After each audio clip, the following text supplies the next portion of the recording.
Hello, I'm Dr. Jon Mendelsohn, Medical Director of Advanced Cosmetic Surgery and Laser Center, and today I'm going to review a video that Dr. Koppelman reviewed from one of our patient videos. And in this procedure, our patient Chris underwent a lower facelifting procedure we call an advanced lift, an upper blepharoplasty, upper eyelid surgery, as well as a DOT or CO2 laser resurfacing beneath her eyes. Dr. Koppelman raised some interesting discussion points, and so I would like to share some of those with you.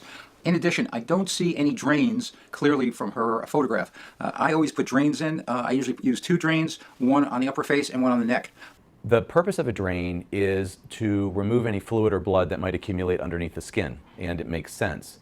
In a few minutes, I'm going to discuss the technique we use with oral sedation and local anesthesia, and I haven't placed a drain because of the manner in which we provide the surgery, that is local anesthesia, for more than 20 years. I believe in 2001, 2002, we started changing, moving from IV sedation, general anesthesia to local, and also shortly thereafter we stopped using drains. So what is a drain? A drain usually has two components. It's called the Jackson-Pratt drain. It's got a little bulb on one side and it's got a little tube, usually a white flat tube on the other. So after the surgery, the tissue is elevated, you basically, there's a little trocar where you would create a little hole, an exit hole for the drain to come out of the skin. So underneath the skin, you pull it through, you attach a bulb out here, you close the skin, and now you have negative pressure. You squeeze the bulb, and that negative pressure draws fluid or blood into it. And this is something, as I said, for many years we used.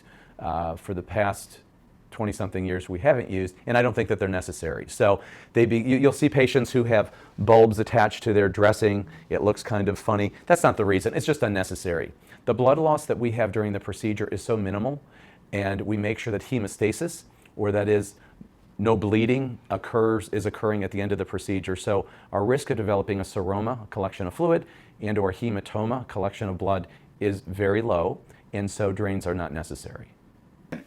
In terms of the time sequence that she's talking about here, she's talking about a time frame of only about 3 hours max.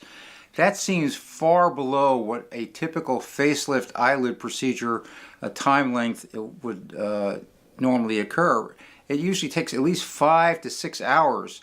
When she says it's 3 hours, it doesn't even sound plausible that the eyelids, the laser in the lower lid, and the face could be all done in 3 hours.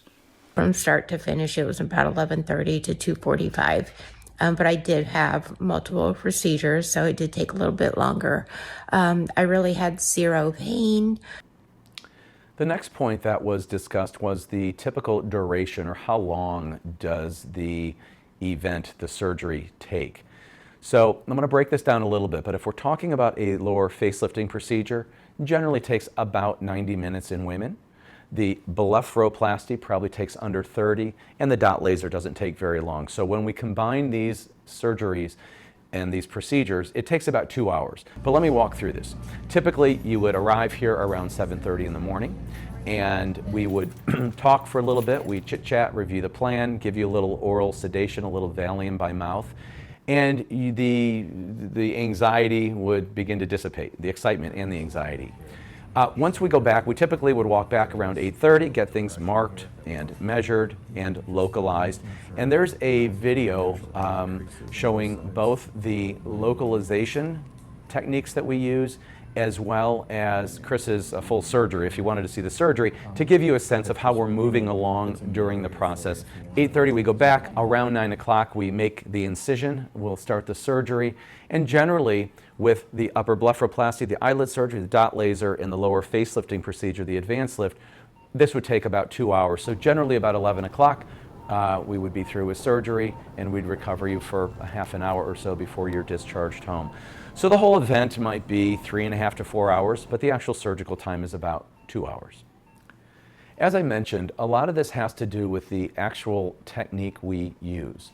What we want is hemostasis. We don't want bleeding during the procedure. Typically, I'll tell patients that we lose less than 1 teaspoon, that's 5 cc's of blood during the entire procedure, and that's true. Does anything bleed? Yeah, sometimes you may have a little bleeding, but we'll cauterize it.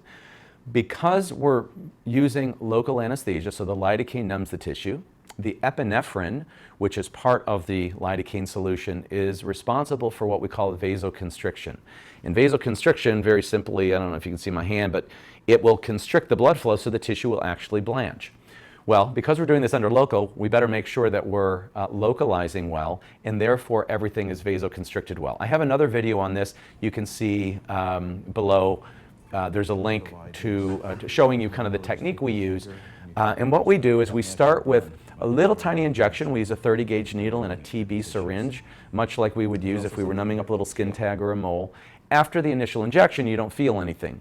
We use a little cannula to infiltrate the rest of the solution, and the solution does also contain something called TXA, or tranexamic acid. And this is used across many specialties by reducing bleeding and bruising and edema following the procedure. So this is our solution that we're using to localize with. Once we do that, the Valium is kicked in, you're much more relaxed. Patients, usually we're having a very nice discussion. Our nurses are stroking your arm or talking with you. And at that point, once we begin the procedure, patients generally, their anxiety is gone, their excitement, they're still excited, but they're not excited in the same nervous way. And they finally trust us as we begin. Why? Because they don't feel anything. We might ask you to turn your head, the chair may move a little bit, but we perform the surgery. And as I mentioned, you can check out Chris's actual surgery to get a sense of how we're moving along throughout that process. But the key to this is minimizing bleeding. If we don't have bleeding, we're not spending time cauterizing and managing bleeding. Because we don't have bleeding and we don't need to cauterize as much, we have less bruising, we have less swelling or post-operative edema. We don't need to use drains or tubes, as was stated above, and it's just a very nice fluid process. I took 30 milligrams of Valium before, which really relaxed me. I fell asleep for quite a bit of the procedure. So a facelift under IV sedation, twilight sleep, you don't experience any pain or discomfort. I never give Valium, certainly 30 milligrams prior to the procedure. I don't think it's necessary. Once the patient is under anesthesia, there's no reason to add Valium. In fact, it can cause a little confusion about how much anesthesia to give during the procedure. Sometimes, if a patient is really anxious prior to the procedure, I will give them 5 to 10 milligrams of Valium max to try to keep them calm, because I want them to approach surgery in a very calm and confident way. I don't want to have to manage their anxiety when I'm trying to focus on the procedure at hand. Many patients and significant others have two main concerns. One concern has to do with safety. And there's no safer way to do this than by providing oral sedation with the use of Valium. We used to use Demerol and Phenergan and some other medications. We don't need those anymore. And the second thing is looking natural, and that has to do with managing the tissue and the SMAS and so forth, as we've talked about in other videos. The only potential downside to using local anesthesia is more from a physician standpoint. That is, the surgeon just may not want to deal with an awake patient. We understand that.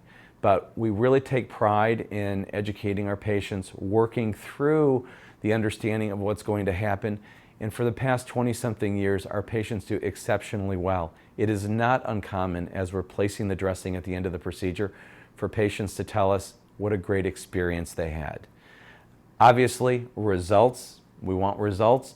Everything that we can do under general anesthesia, we can do under local. You don't feel anything. Deep plane, release of certain ligaments in the face, managing the SMAS, the entire procedure. There's nothing that we aren't accomplishing because we're using local anesthesia. It really is a wonderful way to do this. Typically, following a laser procedure, I put on these compressive dressings, which are specifically designed to reduce pain and discomfort following the procedure. Some people some surgeons opt to just put ointment on the eyelid. Now, the pain that is associated with lasers commonly occurs due to drying of the surface following the laser. So what I recommend patients do is, if they're not going to use these compressive dressings, then I would tell them to apply ointment at least every 30 minutes while they're awake to keep the area moist. If you keep the area moist, it heals faster and there's less discomfort associated with the laser. One of the next concerns here has to do with the laser treatment itself. And while it's not surgery, it is quite a mess during the recovery. The comments here relate to what we call opened and closed dressings. What we prefer is the use of Aquaphor or bacitracin or Eucerin cream over the lased region. Generally, patients will apply this for 5 or 6 days following these laser treatments. I have a video of my own periorbital or lower eyelid laser I did this past Halloween in the link below as well. And you can see day by day the progress. If you use a dressing, actual physical dressing, we think of a Band-Aid as a dressing or Flexan or some other materials that can be used over lasered areas, there's nothing wrong with that. But it's a little inconvenient. It starts to fall off. It gets oozy. And one of the disadvantages of using those dressings is you can't see what's going on. With my treatment and with our patient treatments, because you're applying that daily or sometimes multiple times a day, you can see the tissue and you can see if a fungal infection or a bacterial infection are starting. What we believe is that the Flexan or some of these other occlusive dressings are actually creating a barrier for us being able to see what's going on, and also it's setting up the process of your normal skin flora to create those infections. So we prefer, it is considered a closed dressing, that is the ointment itself. Just because there's no physical barrier, it's still a closed dressing. Epithelial cells, skin cells like that to migrate and heal more quickly, and that's our preference. And give an update of how I'm feeling today. I will sleep inclined today to make sure that swelling remains at a minimum. I'll ice today.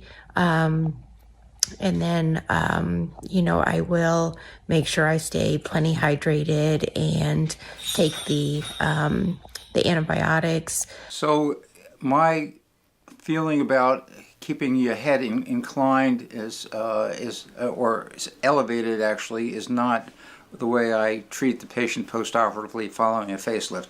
I'd rather the swelling get redistributed to all the lymphatics around the face.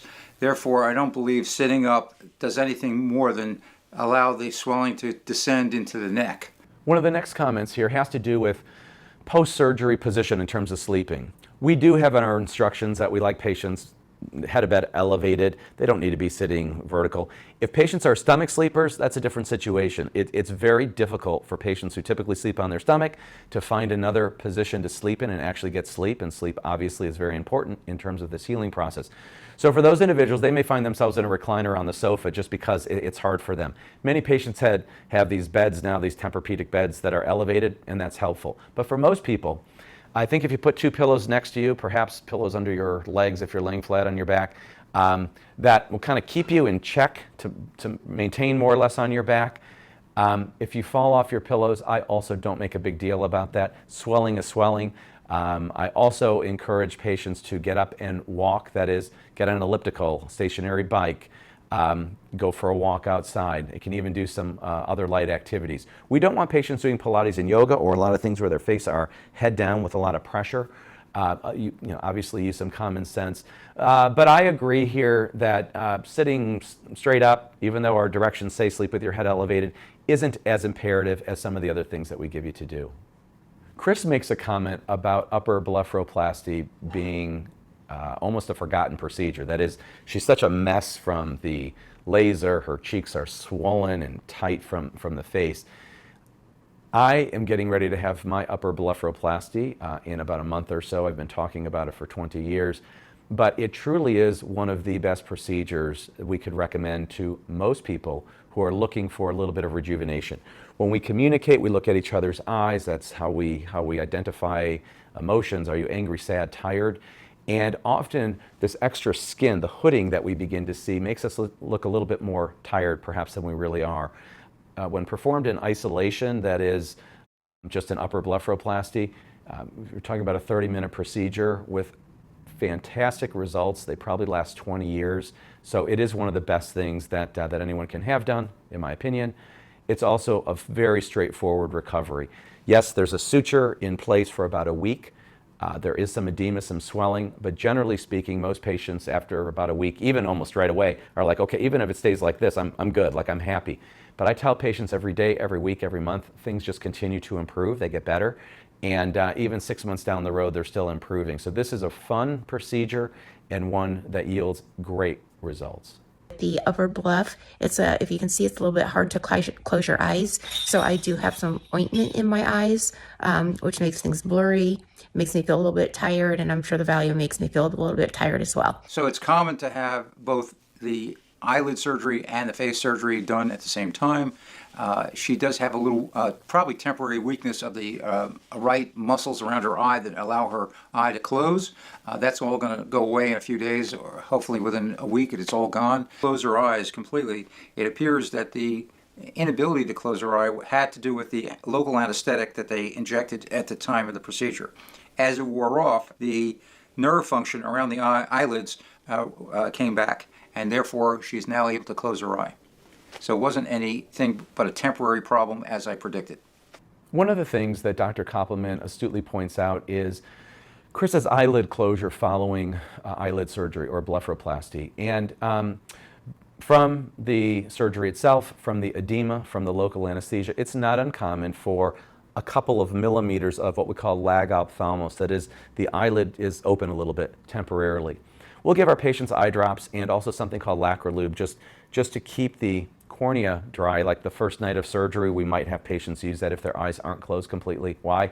We simply don't want the eye to dry out. People who have a propensity for dry eyes, it doesn't really make it better or worse during this time, but many of those patients already have some eye drops that they might be using. I don't know, it's probably 20% of patients maybe use drops or ointment for that first week, but we want everybody to have that just in case.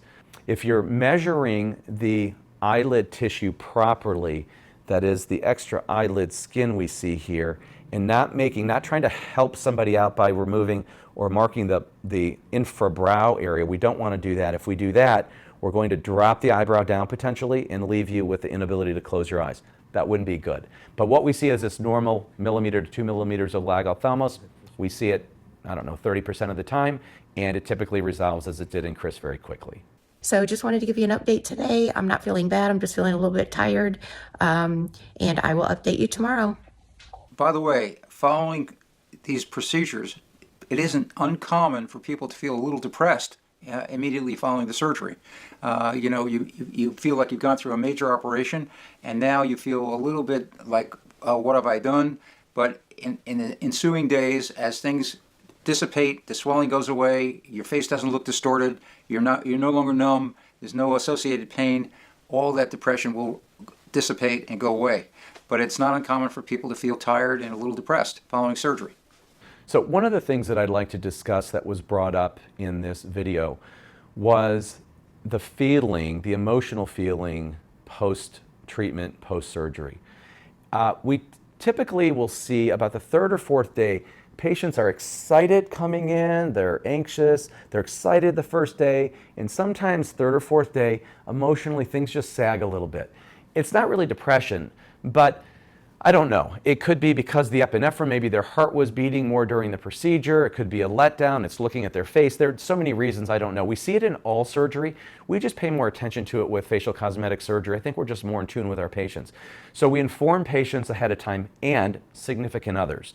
It's really important that if patients have significant others who they've shared this with, and the majority of the time they do, sometimes they don't. It could be a friend, it could be a loved one, could be a child, to inform them ahead of time that patients may go through this. And the reason for that is someone might, let's say, I'm the spouse and I say, honey, why did you do this? Look at what you've done to your face, whatever.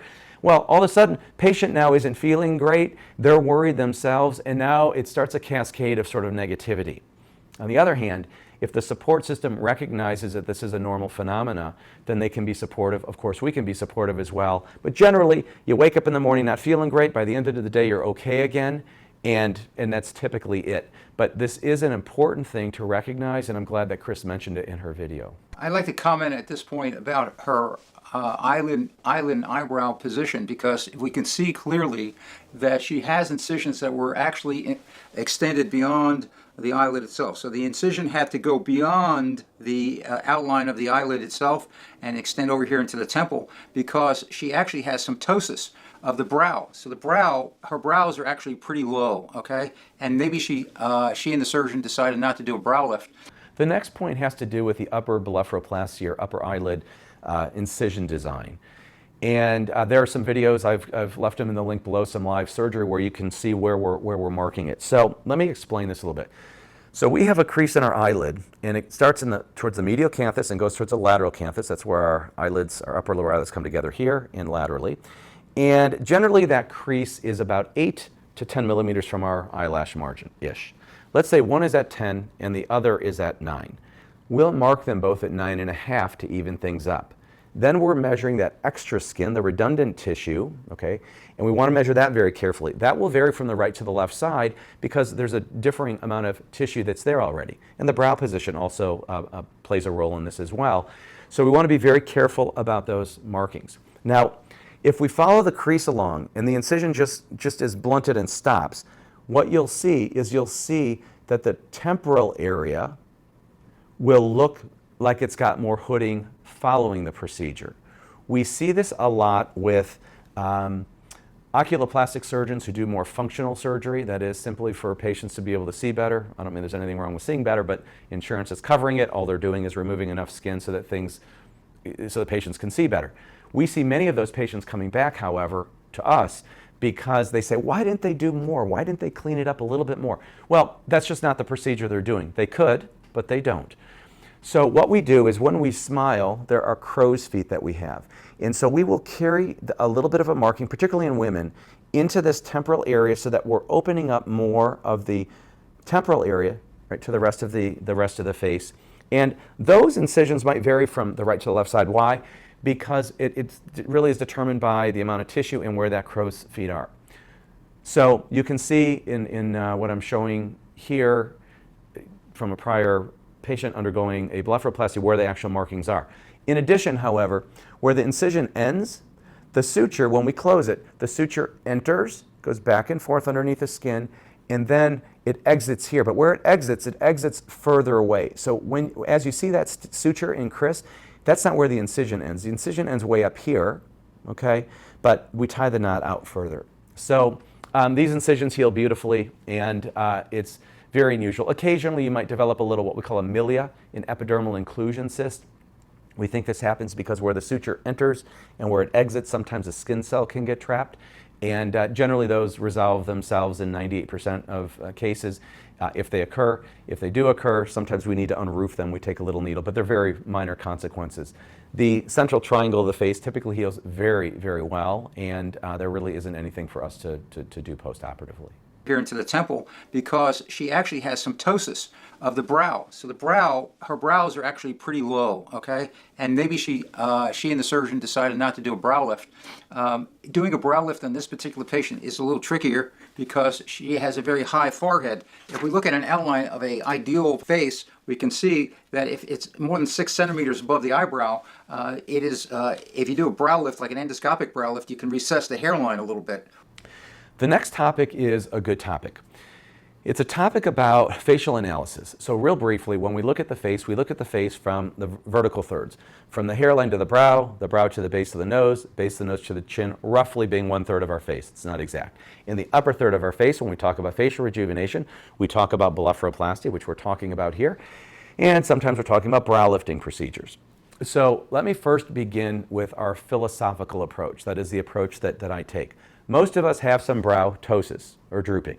There are people who have significant brow ptosis and need brow lifts.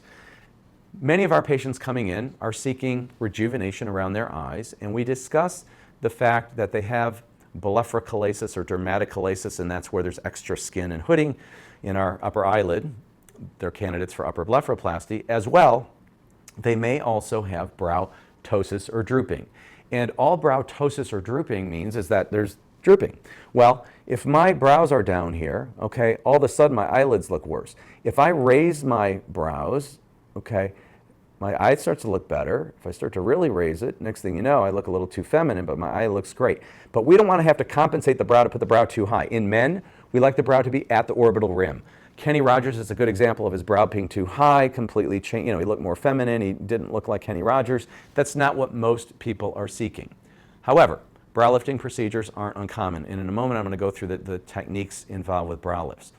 But for many of our patients, if their brow, many women, we like the brow at or above the orbital rim. Yeah, if it's at the orbital rim or a little, they do have brow ptosis. But if we feel that we can achieve a nice aesthetic goal with a blepharoplasty alone and save them a surgery, we offer that.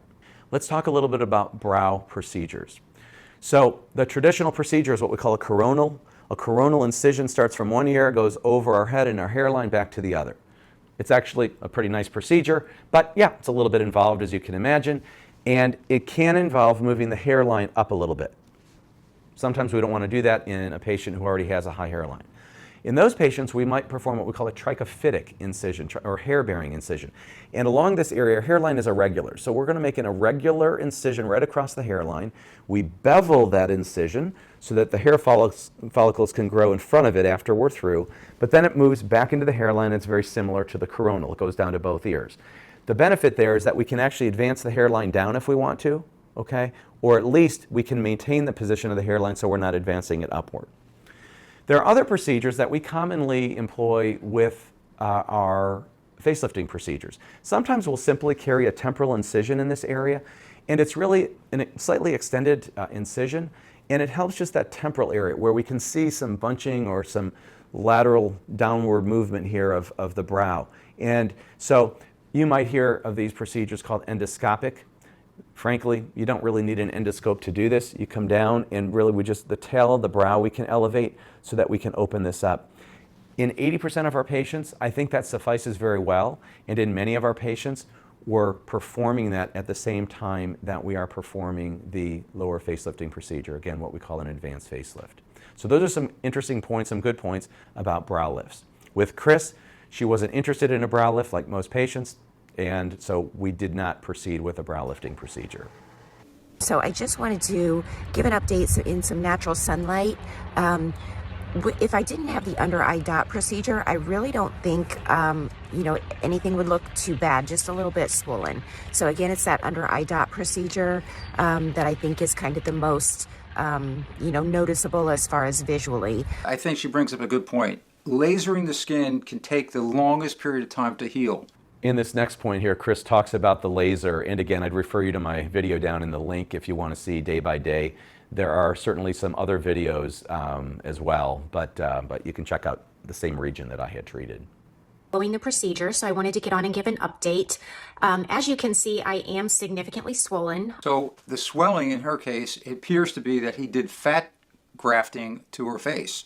It doesn't appear just due to lymphatic congestion of her face. It looks like they actually injected fat to compensate for some of those hollowed areas that we saw in the pre-surgical pictures. So the swelling following fat grafting is a totally normal outcome, and that will take several days to weeks before that all settles down and dissipates. The next comment that was made had to do with the amount of swelling or edema that Chris had in her cheeks. And no, we did not do fat grafting. Many docs like fat grafting. I use fat grafting, but I prefer hyaluronic acids when we actually are creating volume or using injectable fillers. Chris looks like a chipmunk, a pumpkin, an alien. We hear all sorts of different ways to describe this edema that you see. While she does have some filler in her face, perhaps it's because of the hyaluronic acid fillers, the Juvederms, the Restylane, that have a characteristic that is hydrophilic. They're water-loving. And by this being water-loving, we created swelling, obviously, with the surgery. And now what's happening is we're drawing some fluid maybe into that region to make the edema, the swelling, appear worse. Swelling is swelling. We do use a Medrol dose pack, a light steroid to help with it. We encourage activity, as we've talked about before. But this goes up and it comes down. But I do not love fat in the face. I know many people do, but I prefer something that we can control, that we can add more of if we need to without harvesting from another site that is an abdomen or a glute or wherever. And also, I like something that is reversible. So if for some reason somebody doesn't like it, you can dissolve it. And you can do all of that with a high hyaluronic acid. So in my hands, in the hands of our providers here, we prefer fillers to fat. So the most thing that I notice is just this really tight sensation, just kind of on the lower face, almost like a pulling sensation. So the first day and yesterday, I basically pretty much tried to stick through, everything through a straw. So I did eat some oatmeal, some sugar-free vanilla pudding, so really soft foods. So I agree with her. I think that following the procedure, you can have this sensation of tightness of your neck and along your jawline.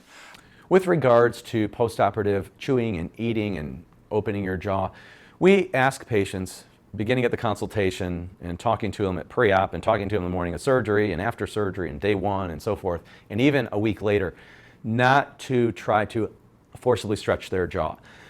There seems to be a tendency, if we have tight shoulders or whatever, we want to stretch, it feels good. We don't want patients doing that following surgery. I know it seems like common sense, but the tendency is to want to stretch that area. Biting into an apple, no.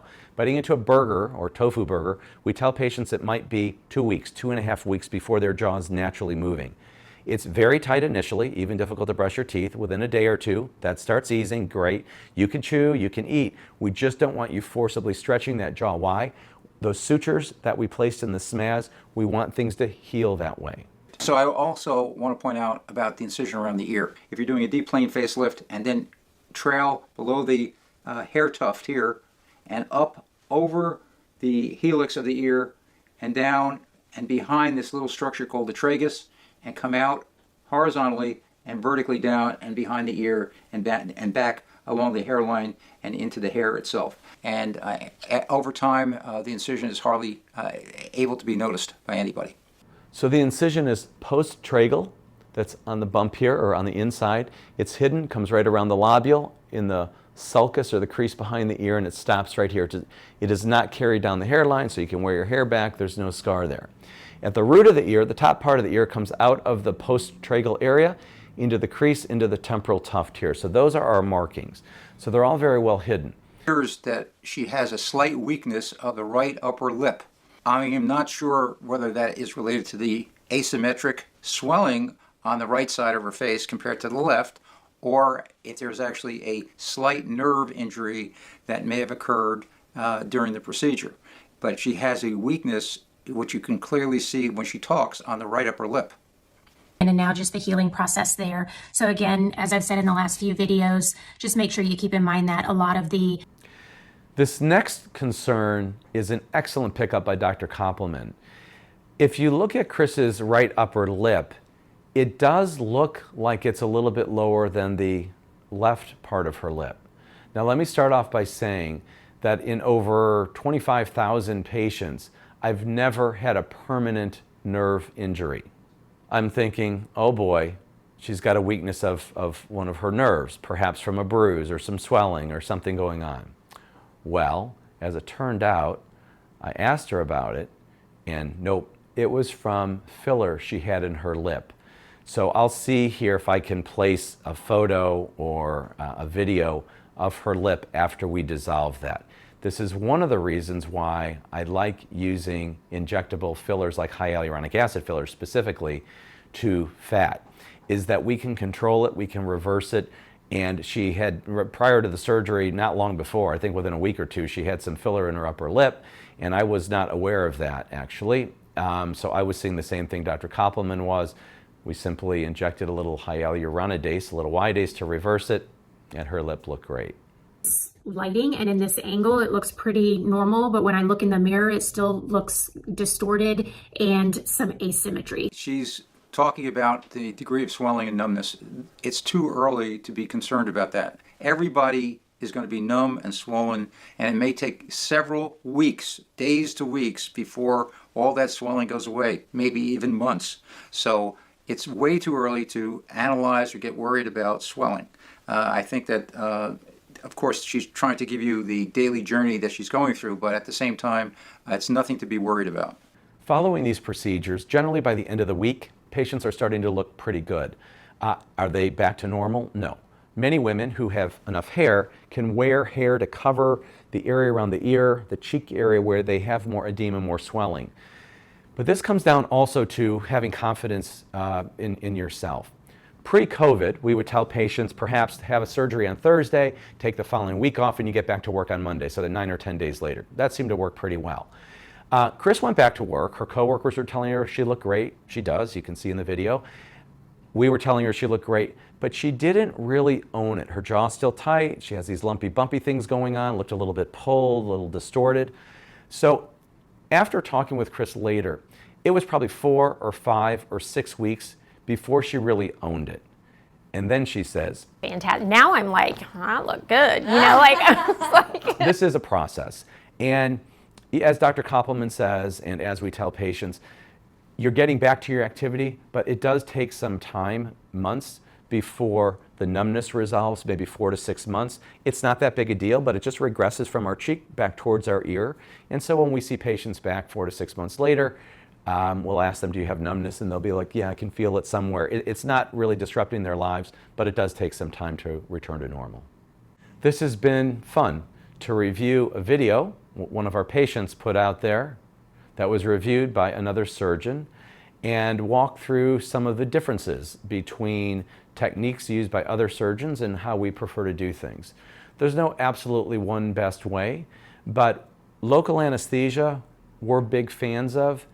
Education prior to the procedure is absolutely mandatory, and as long as we're working together as a team, I think our patients have an exceptional outcome, both with results, but also with their experience. Our goal is to try to help patients feel good about themselves, improve self-esteem and confidence, and do so in a fun and meaningful way. Thank you very much. And don't forget to check out some of the videos listed below. I think that they'll give you more insight as to specific techniques and rationales that we use. Thanks again. See you soon.